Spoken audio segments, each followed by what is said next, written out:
Hello, my delightful things. Happy Friday. Just a little update. I'll be live streaming on Twitch every Wednesday between noon and 2 p.m. Eastern Standard Time for those that are interested. Come on by to hang out and chat. The times may change in terms of length depending on how things go. Earlier this week was my practice run just to see how it went. Don't forget to like and subscribe to this channel and follow me on Twitch if you want. I'm Kasara_moon on there. I'll leave that in the description below. It is greatly appreciated and I look forward to seeing everyone there and just having a grand old time. I'm sure you've all seen a possession film where a person is being controlled by a demon or entity or whatever. How much of what we see on the screen is accurate though? Well, according to Ed and Lorraine Warren, if a person was possessed 24 hours a day, they would most likely not live long because of the stress on their body.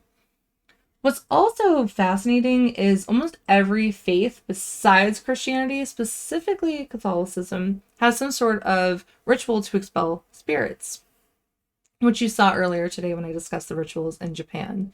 If you haven't seen that, be sure to click the little card up top and check that out. Some faiths believe in burning incense, blessing a house, performing a baptism, or hanging a dream catcher to purify the soul and repel evil or malicious spirits.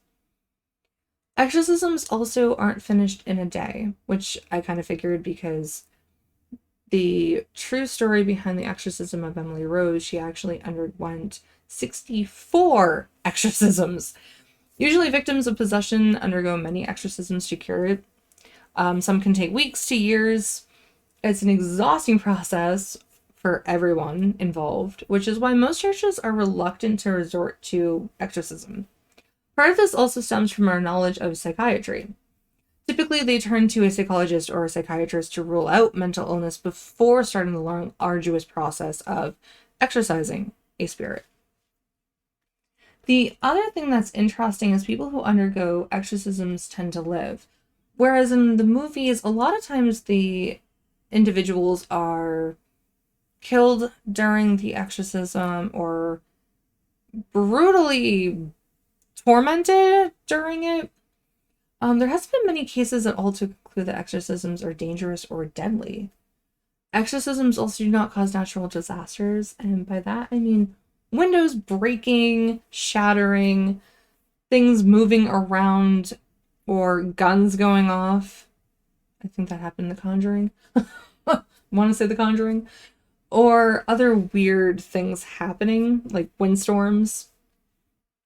Typically, nothing really happens during them, apart from maybe the person acting strange or behaving oddly from their normal demeanor. Hollywood likes to juice things up to keep us terrified and on edge of what will happen next. We know this. The author of The Rite, The Making of a Modern Exorcist, Matt Boglio, described Reverend Gary Thomas, was surprised at how uneventful exorcisms are, or can be. During his training to become an exorcist in Italy, he found that most of the time they were just routine checkups. People would enter the facility or they would enter their homes. The priest would read the ritual in the Bible and then would do the same thing next week.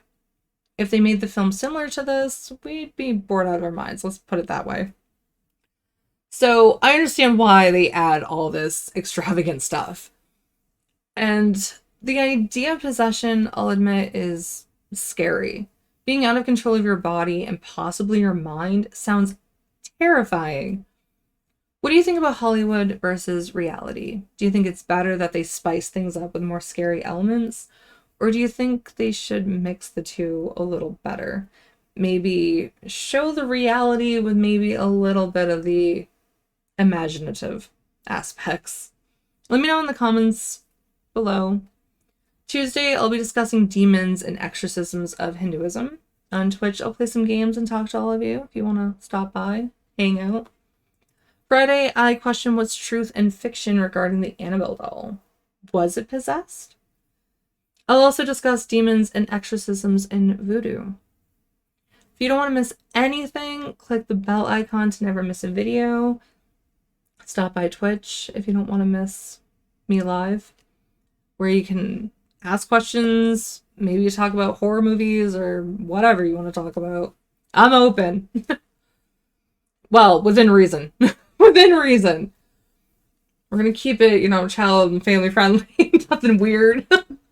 No weird questions, okay? Just normal questions is fine. I'm an open book for the most part, though. Stay tuned and take care until next time. Have a great weekend, everyone.